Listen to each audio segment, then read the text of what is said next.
it's Hannes and Jani from Shiraz Lane, and you're watching GRIMM TV.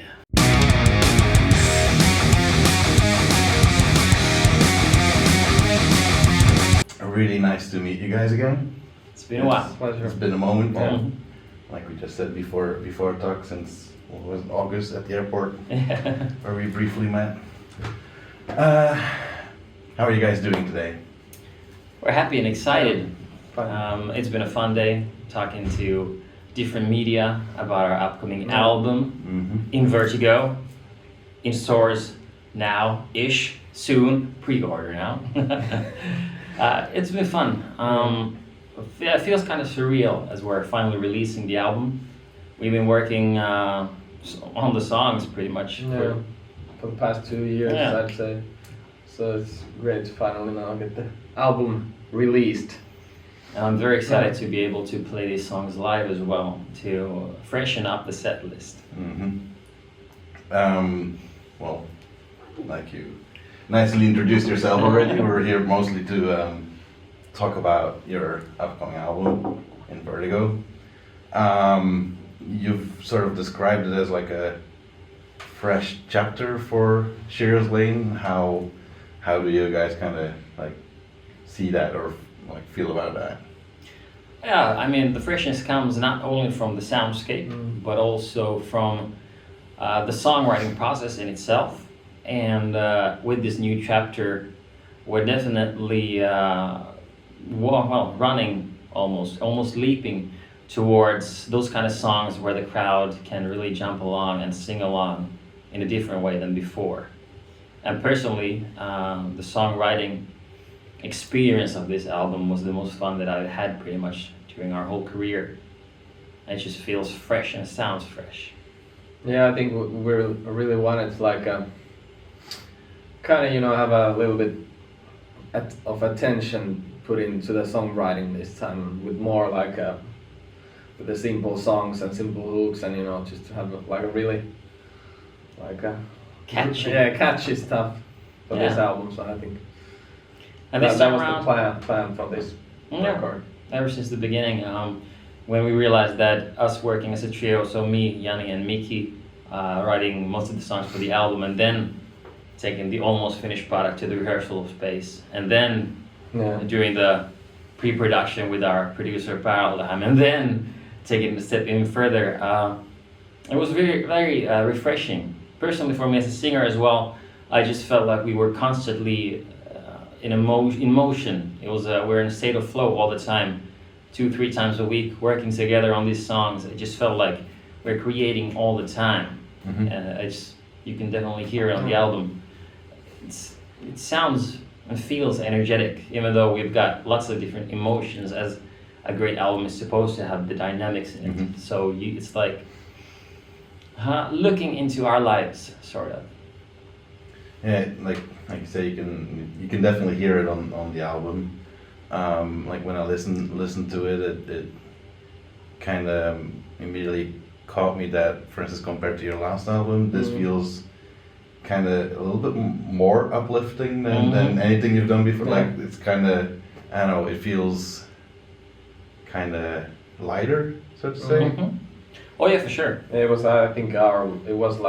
a little bit, on our intention to be more like easier to grasp on the first listen already. Like you hear the chorus, and then the second time you hear it, you can sing along. So it was like some songs and albums are written for musicians. And I don't know, I'm all about the melodies. I'm all about rhythmics. I want to dance, I want to feel good. I want to also be able to cry and be sad through music. And with this album, we've got it all. It's definitely more energetic, it's uplifting, but as we said, it's our intention to do that, because we're looking at the crowd from the stage, and if I do my job correctly, I have them in the palm of my hand, so then I can jump with them, I can laugh with them, I can cry with them. And with the songs on this album, combined with all the stuff that we released before, the live sets will be amazing. That's what we're going for. Something to look forward to, like you've heard it all. Yeah, for sure. Come and see you guys. Welcome to the shows.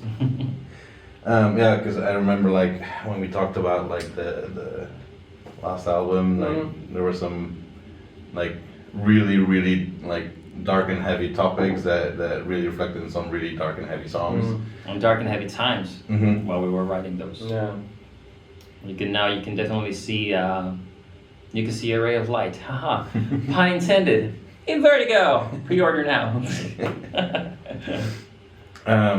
Talking about the title In Vertigo, like it could suggest like disorientation. I don't know if that actually was kind of the thought behind it. Yeah. Yeah. I mean, we live in a strange world. Strange times. The world is constantly in motion and changing, and it can be overwhelming at times. And I feel like through music can and brings lots of security and strength to your daily life. And if we're able to give that to our listeners, our old friends, our old fans, and our new fans, then we've done something correctly. And that's definitely what we want to try to do in this crazy world that we live in. Yeah, and it's also like the little bit of the mixture of all these songs together, so, you know. Exactly. It's a beautiful, beautiful pie. Was there any like kind of Vertigo-like moments you experienced while creating the album? I'd say previously, before we started writing the songs, but also during the time, in our personal lives, without dwelling too deep into that, my rock was the fact that 2 or 3 times a week I would hang out with these guys and be artistic and just create art in the only way that we know. And it was definitely something that you can hear on these songs and the songs that we didn't put on the album, which will come out perhaps one day. Yeah, maybe that yeah. I'd say there's some personal stuff, and also that thing that, you know, with the last record we also had a different label. Now we're back with the Frontier, so you know that thing changed a little bit. Also, you know, we've been playing now for 10 years now, and it's been quite of a ride. So you know, I think that sums up our thing a little bit. Yeah, we're older, but I don't know if we're wiser. I think so. Maybe. And like you said, like you're back with Frontiers now. Like you had a very brief stint with them. And you're kind of saying like that feels a bit like coming home now. Like, do you feel like present day Shiraz Lane actually fits better now with the label, or? Yeah, for sure, but also the present day Frontiers fits more for the band. Yeah, I put both ways.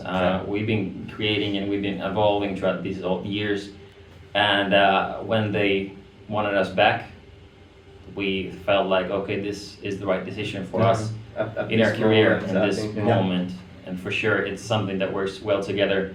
I mean, the way Frontiers works now with some new people there, it's been a pleasure working with them. Yeah, and they have great connections, you know, here in Finland and all over Europe, in America, everywhere. So I think still nowadays, even though you have, you know, social medias and internet and whatever, I think it still helps, you know, to have a proper label.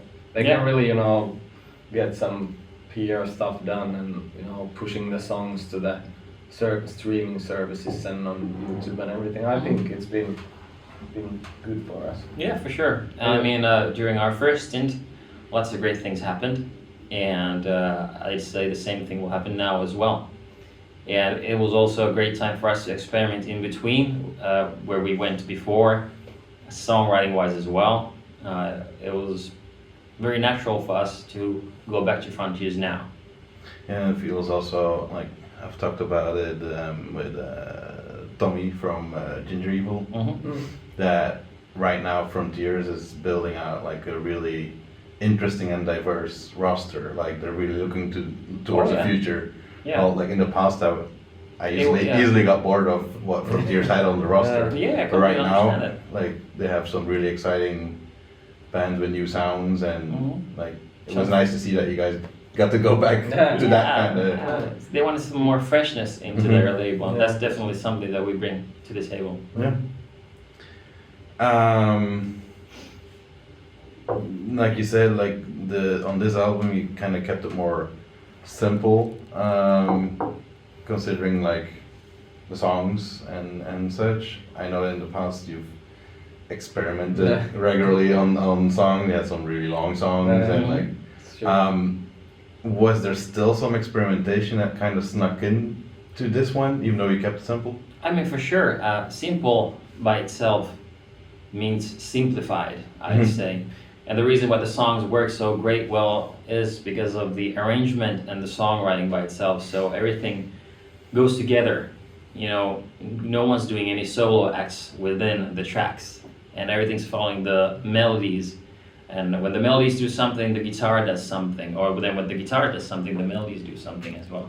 So everything just fits completely differently. Yeah, well, Experimentation-wise, perhaps with some sounds, for sure. And also some vibes in some songs. Yeah, a little bit with the production, maybe this production. time. More than, you know, just playing around with the riffs or, you know, too much or too long solos or stuff like that. But I think it's now with the more on the production side. I'd still like some more longer solos though. For example, like with Bullshit. Oh yeah. Or I think that's like more different. Experimental and different. Yeah. It's a natural step in our evolution forward as a band. Yeah, I loved hearing for instance, the use of kind of sort of samples in the opening track. Yeah. Something that I haven't really heard of you guys before. That was like a nice that's Thank you. It's like those little, you know, song IDs that, you know, make the, you recognize the song instantly when you heard it once. Oh yeah.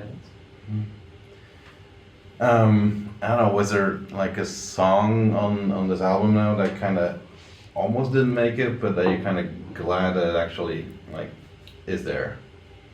Ray of Light. Maybe. Ray of Light, perhaps, yeah. Because we had a list of I think 15 songs from which we chose the 10 songs plus then the bonus track for Japan.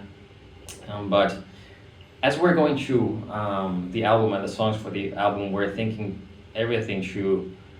Well, we dive deep, so I feel like all the songs deserve to be on the album because there are some songs that, like song-wise, quality-wise, and as a song, separate song, definitely they're great, but they just didn't fit the whole vibe of and the dynamics of the album. So there's no surprises for me really. Yeah, but I think Ray of Light, I think, you know, it was the vocals were the last one. Yeah. We got ready with that song. Yeah. So I think it was kind of, you know. Yeah. You know. Yeah, that's true. Little bits, you know, like a clear page. Yeah. Before you went to the studio for the final recordings. Yeah, the ad-libs that we have there, they're literally the last things that I recorded with all my clothes on, ready to go to the airport. Hey! All those were like just one take. Yeah. Gotta do that.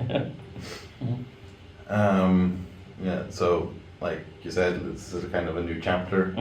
Kind of fresh sound. Kind of wondering if you kind of had to pick like one line or one lyric from this album that would describe present day Shiraz Lane. What would it be or could it be? You know the lyrics. Yeah, You should know the lyrics. I think about something that like the present day Shiraz Lane.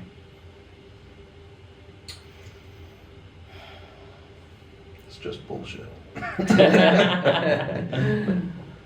Brand new day. Well, probably. That's it. Makes sense. This is literally what it is. Yeah, makes total sense. You were like mentioning that the live show is gonna be great with the new material and stuff. Is there like any song of this album that you're like really looking forward to bringing live, or that you're kind of a bit nervous about bringing live? We already like tested for these 3 singles, Dangerous, Bullshit and Plastic Heart. They've been great live already. I'm looking forward to just adding all the songs. Personally, I'm really looking forward to Stone Cold Lover, just because of the vibe, the energy that it has. But I'm not, when it comes to nervous or anything like that, not really. Yeah. We always find a way to make it sound as good as possible. Like now that you mentioned like Stone Cold Lover, the kind of high energy of it, Mhm. plus the title, it really made me immediately think of that Queen song. Was it Stone Cold Crazy. Crazy? Yeah. It just like It's a little bit almost the familiar. yeah, well, just the familiar type, but then the energy kind of Yeah. came in. It's like, oh yeah, like it's not like doesn't sound completely the same, but it just Yeah. like was a nice memory of my youth. Yeah. Sort of.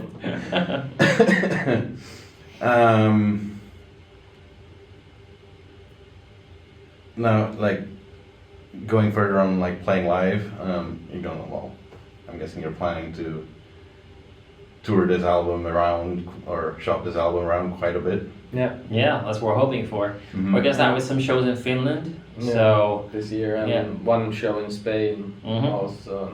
and then our plans for next year are still to be revealed to us as well.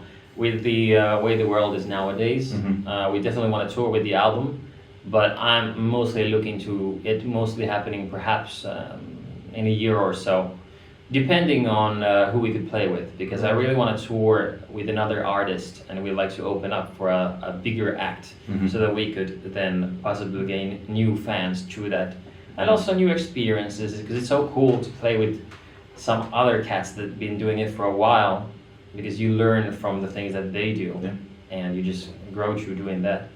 But we'll see what happens. So, shows in Finland, Yeah. some shows abroad Yeah, as there well. will be some shows. And we for got some sure. plans for that next year as well that we can't reveal yet. Yeah.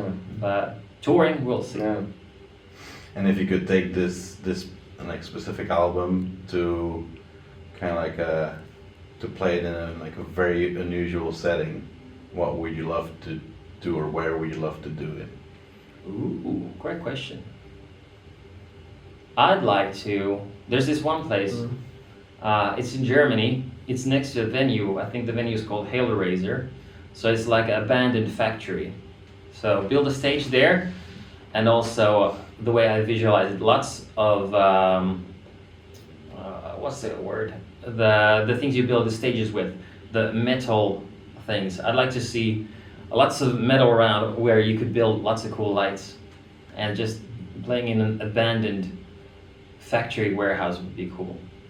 It would be actually. Yeah, very cool. because I It's a can. cool place. Yeah, it's one of those places we've been there twice, Yeah. and every single time we go there, I don't spend any time at the venue. The venue is very cool, but I just go walking around this abandoned place because it's huge. It's so big you can't even believe it. And there's this the huge warehouse where I always do some vocal warm-ups and screams, because when I scream, the place screams back, and it's super cool. It would be horrible for our sound engineer, Yeah. but we pay him, I don't care, so he just better make it sound good, and our light engineer better make it look good. just kidding, we love you guys. Yeah, yeah, that's where I'd like to play, because you could pack like 10,000 people there. It's crazy big. Yeah. Any other places? Well, We I can don't go know. everywhere. Yeah. Yeah, I think some kind of, like a special event, Mm-hmm. like outside, maybe in the summertime would be really nice too. Like our own, Oh, like a that'd be very cool. small, festival type of thing somewhere. And then I'd also like to play at the Sphere, the one they have now. Yeah, that's pretty. That'd be pretty cool, because the Vegas, thing in Vegas. yeah. Oh wow! Yeah. I've only seen things from YouTube Mhm. and people watching different sports there, and I saw this. People went there to see the Matrix movie. While they were seeing it, Yeah. all these visual things were happening. Yeah, I'd like to play there as well. I recently saw some clips of people going to see the old Wizard of Oz movie, and like Yeah. when the moment where the house gets picked up by a tornado, they actually were blowing wind and such Oh, yeah. in the sphere, and it's like, Wow. Yeah, That's crazy. that's cool. and the guy that was watching it had the smart idea to eat a gummy before. Oh no! And also, yeah. Oh no! And oh yes, I guess. I mean, that might have been a magical experience, but oof, that sounds rough. But yeah, the sphere and the Yeah, possibilities are endless there. Like it's crazy. Yeah. I guess, in a way, that's the future, and the future, not the near future, but as the world is changing, so will all the other things as well. So will the live experiences, the things that people are able to do. Because for years, people have been having these like silent concerts so with their headphones and everything silent. So what about having like a silent concert, but also using a VR, AR thing? Who knows? I mean, for certain, at some point, they're already doing that in Japan. So they might be. So that's something like that. Who knows? No. Shiraz Lane, that's a sphere. Yeah. Yeah. In the future. In the future. All right. Well, lots of luck with the album. I think it's another great one in your collection. Thank you. I mean, you have quite a few now already. Yeah, this is our fourth one, right? Yeah. plus some, Plus some EPs, couple a EPs, couple EPs and stuff. singles and whatever. But yeah, I like I said, I listened to it and I really like that fresh kind of uplifting sound. Ideal to start the winter with. Yeah. Or finish winter with. Yeah. Totally. I hope a lot of people pick it up and like it as much as I did, and as you probably do. Oh yeah. And yeah, see you live. Hopefully, be promoted or bands pick you up to tour around with that Oh yeah. new material. Oh yeah. Oh yeah. I mean, we'll put our work in, and just the way it works, we need to find people that we can work together with, and especially in this day and age. So I'm sure it'll happen. Yeah. One way or the other, we always find a way. That's pretty true about you, about you guys. All right. I think we have a little bit of time still for a couple of quick fire round questions. All right. If you're up for it. Yes. Sure. Let's go for a very classic one. First album you ever bought with your own money. Teräsbetoni, metallitotuus. Wow. I think it probably must have been Nightwish Best of or Children of Bodom record. Probably. Yeah, for sure. Yeah. Very Finnish of you Yeah. guys. Oh yeah. If your album In Vertigo had a mascot, what would it be, or what could it be? A mascot. Ooh, that's the thing that we should have, come up before and Yeah. put it on the cover. Oh wow. Eye. A floating eye. Yeah. It would be interesting to see how you bring that live as a one dressed up as a mascot, floating eye.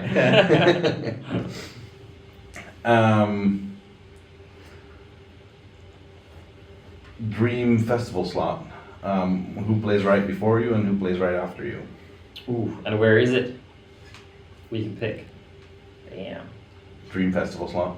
So, can be anything. Okay, something huge.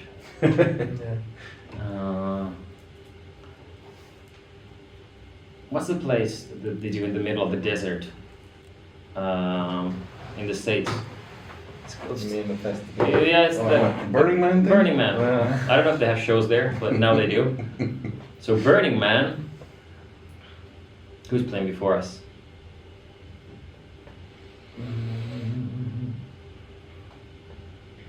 I don't know. Guns N' Roses and the headline act is Michael Jackson. There we go.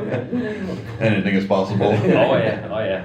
All right, So so Burning. Yeah, and the good Guns N' Roses. Yeah, Okay. way back. Yeah. You heard it here. Yeah. Next time in Burning Man. Good Guns N' Roses, Michael Jackson. All right. Guess that's about it for now. All right. Anything that you guys would like to add still to, or say still to whoever ends up watching this? Yeah, I think check out the new album In Vertigo. It's great rock and roll. Hope you like it and come to see us live. A place near you. That's about it. First of all, thank you for Yeah, having us. It's been a thanks. pleasure once again. Thank you for the support. It means the world to us. As my beautiful friend Jani said, pre-order the album now, In Vertigo. And later on when you see this, get the album now and welcome to the shows. It's gonna be a wild one. It's quality Shiraz Lane. Something that lots of places need. And people, including you right there. Thank you for the love. See you around. That's it. All right. Oh, Thanks. yeah. Oh yeah. Thank you.